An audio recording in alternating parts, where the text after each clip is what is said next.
मुनि पुराण उद्वेता। अगुण अरूप अलख अज जोई। अगुण अरूप अलख अज जोई। केवल भगत प्रेम बस सगुण सोई। भगत प्रेम बस सगुण सोई। भगत प्रेम बस सगुण सोई। बाबा कहते हैं देवी सगुण में और निर्गुण में कोई भेद नहीं, दोनों एक है। जल आपने देखा है ना, पानी। आप बताइए पानी का क्या आकार है? कोई आकार है क्या? ग्लास में रखिए तो ग्लास का आकार हो जाता है, थाली में रखिए तो थाली का आकार ले लेता है। वही पानी ग्लास में है तो ग्लास का आकार, वही ग्लास का पानी कटोरी में डालिए तो कटोरी का आकार, और वही कटोरी का पानी 2 घंटा के लिए फ्रीजर में डाल के निकाल लीजिए तो कटोरी में है तो कटोरी का आकार है ना बर्फ का, और वही कटोरी का बर्फ यदि थाली में रखिएगा तो क्या थाली का आकार हो जाएगा? नहीं, वो कटोरी के ही आकार में रहेगा। है पानी ही, तत्व नहीं बदला। लेकिन जब जल था तो निराकार था, और वही जल जब बर्फ का टुकड़ा, वही निराकार साकार होके प्रकट हो जाते हैं। दोनों एक है, भेद नहीं है कोई। प्रकट कब होते हैं? शंकर भगवान कहते हैं देवी केवल भगत प्रेम बस सगुण सोई। सगुण सोई। भगवान केवल और केवल भक्त के प्रेम के कारण निराकार से साकार हो जाते हैं। हमारे सामने नहीं हो पा रहे हैं, उत्तर देना जरूरी है। समझ में बात नहीं आ रही है? यहां कहा गया कि प्रेम के कारण भगवान प्रकट होते हैं, हमारे सामने नहीं हो रहे हैं। इसका केवल एक अर्थ है, हम भगवान को प्रेम नहीं करते।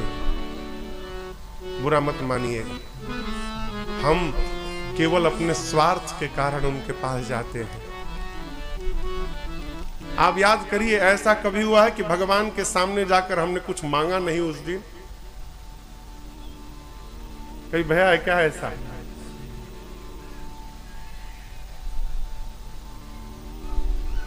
आब गयो आदर गयो और नयनन गयो स्नेह। आब मने पानी, चेहरे का पानी। एक होता है पानी, पानी बचाओ यार अपना। आब गयो आदर गयो और नयनन गयो स्नेह। ये तीनों तब ही गयो जब ही कहा कछु देह। जहां आपने किसी से मांगा हो प्रेम समाप्त। विश्वास ना हो तो मांग कर देख लीजिएगा। व्यवहारिक बात कह रहा हूं, आप ही के घर में रोज सवेरे कोई आकर 100 रुपया 200 रुपया मांगे, कितने दिन दीजिएगा? हाँ, 1 दिन 2 दिन 1 हफ्ता 2 हफ्ता, उसके बाद कहेगा फिर आ गया मांगेगा, भगाओ इसको भगाओ, कह दो मैं घर में नहीं हूं, कहेंगे ना। जब आपको कोई रोज रोज मांगे तो अच्छा नहीं लगता। विचार करिएगा, हम इनसे रोज रोज मांगते हैं, इनको अच्छा लगता होगा क्या? मांगने से प्रेम समाप्त हो जाता है माई बाप। प्रेम तो वस्तुतः वह है कि हम भगवान के पास जाएं और अपने हृदय को, अपने मन को न्यौछावर करके और बिना मांगे घर चले आए। ये वस्तुतः प्रेम है। और जिस दिन ऐसा प्रेम होगा, जिस दिन ऐसा प्रेम हो जाएगा प्यारे, उस दिन आपको भगवान को नहीं ढूंढना पड़ेगा, राम जी ही आपको ढूंढते ढूंढते आपके पास चले आएंगे। शबरी गई थी क्या राम जी के पास? शबरी ने राम से कुछ मांगा भी नहीं हो, अपने को लुटा दिया था। अरे पंथ निहारत डगर बहारत, पंथ निहारत डगर बहारत, होता सुबह से शाम कहियो दर्शन। कितना उसका विश्वास है गुरु वचन पर। मुनिबर मतंग जी रंगल राम रंग में, अब बालिका से वृद्ध भैली ओहि रे तरंग में। बालिका से वृद्ध भैली ओहि रे तरंग में। तदृढ़ विश्वास ब गुरु कथन पर, दृढ़ विश्वास ब गुरु कथन पर, अब पहली परम विश्राम कहियो दर्शन दिए हो भिलनियों के राम। आके दर्शन दिए हो पलनिए मेरा। शबरी का प्रेम था और विश्वास था कि शबरी को राम के पास नहीं जाना पड़ा, राम ही मां शबरी के पास पहुंच गए। यदि हमारे मन में प्रेम हो गया ना तो भगवान भले ना आवे, अपना कोई भक्त तो अवश्य हमारे पास भेज देंगे। भगवान, इस कलिकाल की बात कर रहा हूं, भगवान ज्ञान से नहीं मिलते, वैराग्य से जिसको मिलना होगा मिलते होंगे। शंकर जी तो कहते हैं केवल भगत प्रेम बस सगुण सो। भगवान केवल भक्त के प्रेम में आते हैं। बाबा कहते हैं देवी राम जी के स्वरूप के बारे में कोई नहीं जान पाए। वेद अपने मति के अनुसार बताते हैं क्या? बिनु पद चलए सुनय बिनु काना, कर बिनु कर्म करए विधि नाना। आनन रहित सकल रस भोगी, बिनु वाणी भक्ता बर जोगी। तन बिनु परस नयन बिनु देखा, ग्रही घ्राण बिनु वास अशेषा। अस सब भांति अलौकिक करनी, महिमा जासु जाए नहीं भरनी। अस सब भांति अलौकिक करनी, महिमा जासु जाए नहीं भरनी। जेहि इमिगा वही वेद बुध, जाहि धरहि मुनि ध्यान। सोई दशरथ सुत भगत हित, कौशलपति भगवान। कहते हैं गोस्वामी जी, शंकर भगवान कहते देवी राम जी बिना पांव के चलते हैं। बिना पांव के कैसे चल गए कल बताऊंगा। यहाँ उहाँ दुई बालक देखा, मति भ्रम मोर किया। राम जी बिना पांव के चलते हैं, बिना आंख के देखते हैं, बिना हाथ के व्यवहार करते हैं, बिना मुख के भोजन लेते हैं, बिना जिह्वा के सबसे बड़े वक्ता हैं, बिना नासिका के सुगंध लेते हैं, बिना शरीर ही सबको स्पर्श करते हैं। ऐसा जिनके बारे में वेद बताते हैं, जेहि इमी गावहि वेद बुध। मुनि लोग जिनका ध्यान करते हैं देवी, आपने पूछा कि वही राम जी, सुनिए वही राम जी जिनके बारे में वेद ऐसा बताते हैं, दशरथ जी के आंगन में खेलते हैं, वही राम भक्तों के भगवान हैं, अवतार लिए हैं। देवी ये वही राम है जिनके नाम का स्मरण करके काशी में शरीर त्यागने वाले जीव मात्र का मैं उद्धार कर देता हूं। जो बरबस भी राम जी का नाम ले लेना बिना मन से है, उसके करोड़ों जन्म के पाप जल कर भस्म हो जाते हैं। और जो प्रेम से नाम लेता है देवी, वो इस अथाह भव सागर को गौ के खुर के समान पार कर जाता है, उसको पता भी नहीं चल पाता।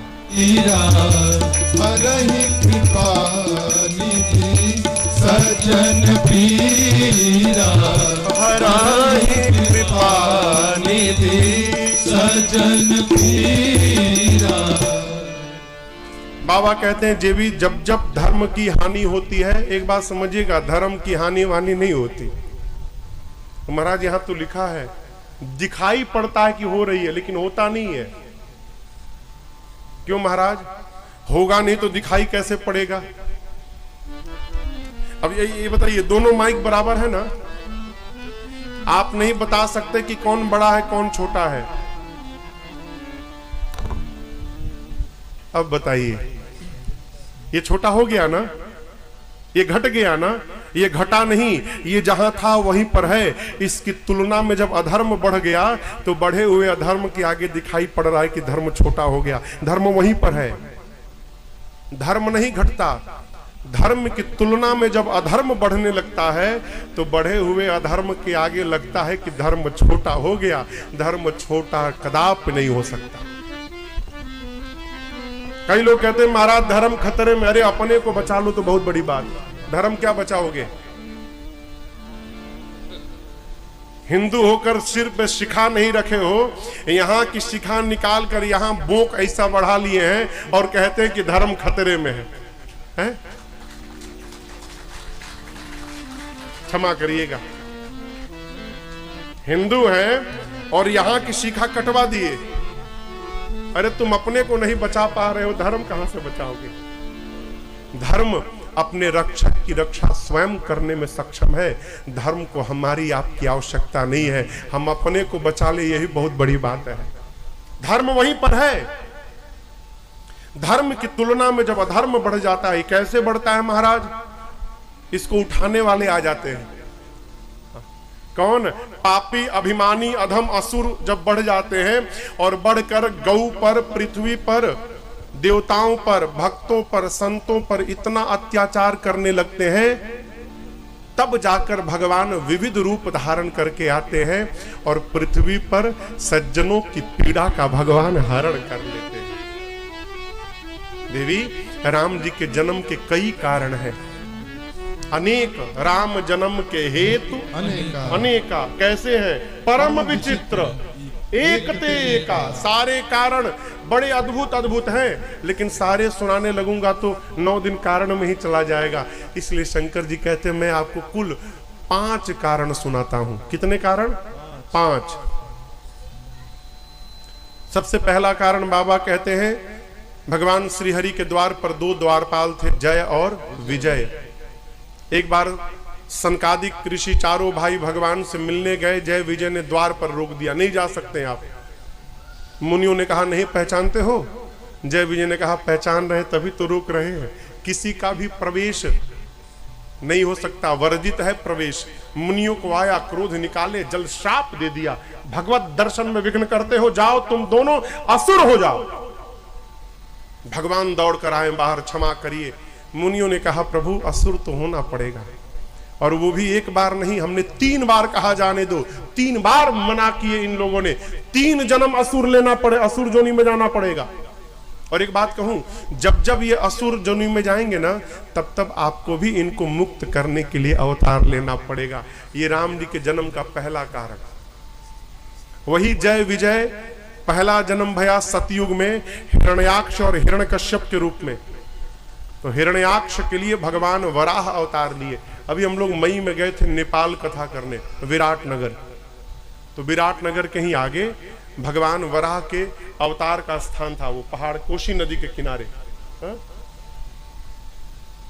और हिरण्यकश्यप के लिए तो आप सब जानते हैं भगवान नरसिंह ने अवतार लिया। दूसरा जन्म त्रेता में रावण और कुंभकर्ण के रूप में भया, जिनके लिए राम जी अवतार लिए। और वही जय विजय तीसरा जन्म द्वापर में शिशुपाल और दंत वक्र के रूप में लिए, जिनके लिए परमात्मा श्री कृष्ण ने अवतार लिया। ये राम जी के जन्म का पहला कारण। दूसरे कारण में ये जो तुलसी मैया है ना, इन्होंने भगवान को श्राप दे दिया। पिछले जन्म में ये वृंदा थी, इनका नाम था वृंदा। असुर कुल में जन्म होने के कारण असुरों के राजा जलंधर से वृंदा का विवाह भया। परंतु वृंदा परम भागवत थी, भगवान की अनन्य भक्त थी और अपने पति के चरणों में निष्ठ मच गया। सृष्टि कैसे चलेगी? देवता लक्ष्मी जी आकर सब वृंदा से प्रार्थना करने लगे। वृंदा ने फिर से भगवान को पहले जैसा किया और उसके बाद अपने दाहिने पांव के अंगूठे से योग अग्नि को प्रज्वलित कराकर और वृंदा ने अपने आप को जलाकर भस्म कर दिया। तब वृंदा के शरीर के राख से ये तुलसी जी का विरवा निकला वहीं पर। तब भगवान ने कहा, आज के बाद मेरा एक स्वरूप शालिग्राम का रहेगा और शालिग्राम जी का विवाह आज के बाद तुलसी जी के साथ किया जाएगा। और वहीं पर भगवान ने एक और बात कही, आज के बाद जब तक मेरे भोजन में भोग में तुलसी दल नहीं पड़ेगा, मैं कोई भी भोग स्वीकार करने वाला नहीं हूं। ये राम जी के जन्म का दूसरा कारण। तीसरा कारण, नारद श्राप दीन एक बार कलप एकते ही लगी अवतारा। शंकर भगवान ने कहा, देवी एक बार नारद जी ने भगवान को श्राप दे दिया। मां बोली, नारद जी? ऐसा कैसे हो सकता है प्रभु? नारद विष्णु भगत पुनि ज्ञानी ज्ञानी है, भगवान के भक्त हैं। अवश्य भगवान ने ऐसा कोई अपराध किया होगा कि मेरे गुरुदेव को विवश होकर श्राप देनी पड़ी। यहां देखिए गुरु भक्ति। यहां इस प्रसंग से एक बात सीखने योग्य है, आप जिसको प्रेम करते हैं उसकी बुराई सुनना बंद कर दीजिए। आपका प्रेम कभी जीवन में समाप्त नहीं हो सकता। प्रेम तभी संबंध समाप्त होता है जब हम बुराई सुनने लगते हैं। पार्वती जी क्या कहती हैं? गुरु जी से अपराध नहीं हुआ होगा, अवश्य भगवान ने ऐसा कोई अपराध किया होगा कि मेरे गुरु जी को विवश होकर श्राप देना पड़ा। कहिए, क्या अपराध रमापति कीन्हा? भगवान ने कौन सा अपराध कर दिया? शंकर भगवान मन ही मन कहे, देवी मैं बताना तो नहीं चाहता था, लेकिन अब आप सुनने के लिए आतुर है तो मैं बता देता हूं। एक बार नारद जी हिमालय के गुफा में आश्रम में तप में बैठे थे और नारद जी की तपस्या को देखकर देवराज इंद्र डर गए। इंद्र को लगा कि कहीं नारद जी तपस्या करके हमारी कुर्सी तो ना मांग लिए हैं। कुर्सी पर बैठा आदमी रात को सोते समय भी कुर्सी के बारे में सोचता है, कहीं कुर्सी ना उतर जाए, चली जाए। अब सोचे कहीं नारद जी मेरी कुर्सी मांग लेंगे तो क्या होगा, फिर तपस्या तोड़ो इनकी। भेजा कामदेव को, जाओ इनका तपस्या भंग करो। लेकिन माई बाप सीम की चाप सकई को तासु बड़ रखवार रमापति जा। भगवान ही जिसकी स्वयं रक्षा कर रहे हैं वो उसका कोई क्या बिगाड़ सकता है? हमारे पूज्य महाराज ये गीत गाते हैं, अरे जिसकी लागी रे लगन भगवान में, काहे को तू घबराता है, ये तो प्रभु का खेल रे, काहे को तू घबराता है,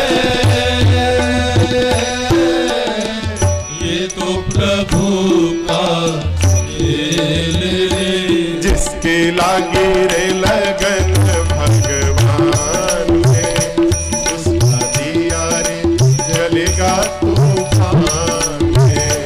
जिसके लागे रे लगन भगवान में, उसका दिया रे जलेगा तूफान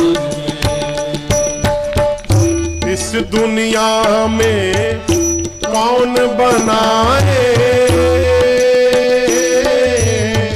सबके बिगड़े काम रे। इस दुनिया में कौन बनाए सबके बिगड़े काम रे। और कहूं अनहोनी को होनी कर दे, उसका नाम है राम रे। अनहोनी को होनी कर दे, उसका नाम है राम रे। जिसके लागे रे लगन भगवान में, उसका दिया रे जलेगा तूफान में। जिसके लागे रे लगन भगवान में, उसका दिया रे जलेगा तूफान में। उसका दिया रे जलेगा तूफान में, हाँ, उसका दिया रे जलेगा तूफान में। नारद जी बैठे भगवान के नाम का स्मरण करके, कामदेव आया और परास्त हो गया। मन में हार स्वीकार करके डर गया और जाकर नारद जी के चरणों में गिर गया। कौन? कामदेव। जब काम नारद जी के चरणों में गिरा तो नारद जी का नेत्र खुल गया। बोले देखे काम मेरे पांव में उठाया, पूछा यहां पर क्या कर रहे हो? कामदेव ने पूरी बात बताई। नारद जी ने क्षमा किया, ठीक है जाओ, विदा किया। अब नारद जी सोचने लगे कि मैंने काम को परास्त किया। काम को तो शिव जी ने भी परास्त किया, लेकिन बाबा अपने क्रोध पर विजय नहीं प्राप्त कर पाए थे और मैंने तो कामदेव को क्षमा कर दिया। अरे मैं तो थोड़ा सा आगे निकल गया हूं शंकर जी से अब, और जिसको पीछे छोड़ा हूं चलकर उन्हीं को बताऊं कि हरा दिया हूं। पहुंच गए कैलाश। कौन? नारद जी। शंकर भगवान सोचे राम जी का भगत राम कथा सुनाएगा, आज नारद जी काम कथा सुनाए। शंकर भगवान सुनते रहे और बोले नारद जी एक बात कहे, हमसे तो सुनाया कोई बात नहीं, लेकिन भगवान से भूल कर भी मत सुनाइएगा। चर्चा चले भी तो बात को बदल दीजिएगा। नारद जी को लगा कि लगता है हमारी उपलब्धि को बर्दाश्त नहीं कर पा रहे हैं, इनको जलन हो रही है, नहीं चाहते कि दुनिया जाने। मना किया था, माने नहीं माने, पहुंच गए। अरे श्रीमन नारायण नारायण नारायण, श्रीमन नारायण नारायण नारायण। एक बार कर तल पर बीना, एक बार कर तल पर बीना, गावत हरि गुण गान प्रवीणा। गावत हरि गुण गान। क्या गाते हैं? श्रीमन नारायण नारायण नारायण, श्रीमन नारायण नारायण नारायण, नारायण नारायण भगवान के नाम का गुणगान करते करते नारद जी पहुंच गए। कहां? क्षीर सिंधु गमने मुनिनाथा। क्षीर सिंधु पहुंच गए। भगवान ने नारद जी का स्वागत किया, बिठाया। अब नारद जी सोचने लगे कि कैसे, अब भाई अपनी बात बताने के लिए कोई क्लू चाहिए ना। कैसे तपाक से बोल दे भाई, कोई बात बढ़े तो। अब नारद जी सोच रहे थे कैसे अपनी बात बताऊं, कैसे बताऊं। तब तक भगवान ने पूछ दिया, क्या? बहुते दिनन कीन मुनि दाया। अरे नारद जी, बहुत दिनों बाद आपने आज दया की मेरे ऊपर। नारद जी सोचे बस ये तो ढूंढ रहा था। बोले अब क्या बताऊं प्रभु, अब इतना विलंब भया, उसका कारण है हिमालय में बैठा था समाधि में, ध्यान में, ये हुआ वो हुआ। ऐ शंकर भगवान मना किए थे मत बताना, सब बता दिए, सब बता दिए। को कोई परास्त नहीं कर सकता, वही कन्या का पति होगा। नारद जी इस बात को उल्टा पढ़ गए। नारद जी पढ़ लिए कि जिससे विवाह हो जाएगा वही अमर, वही तीनों लोक का स्वामी, और उसको कोई परास्त नहीं कर सकता। उसमें लिखा था जो होगा उसके साथ विवाह होगा। नारद जी पढ़ लिए जिससे विवाह होगा वो हो जाएगा। अब इसको छिपा गए।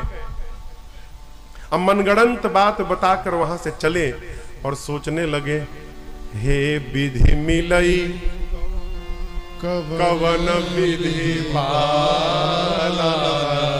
क्यों? जप तप कछु न होई तेरी का। समय नहीं है कि मैं तपस्या करके वरदान प्राप्त कर लूं।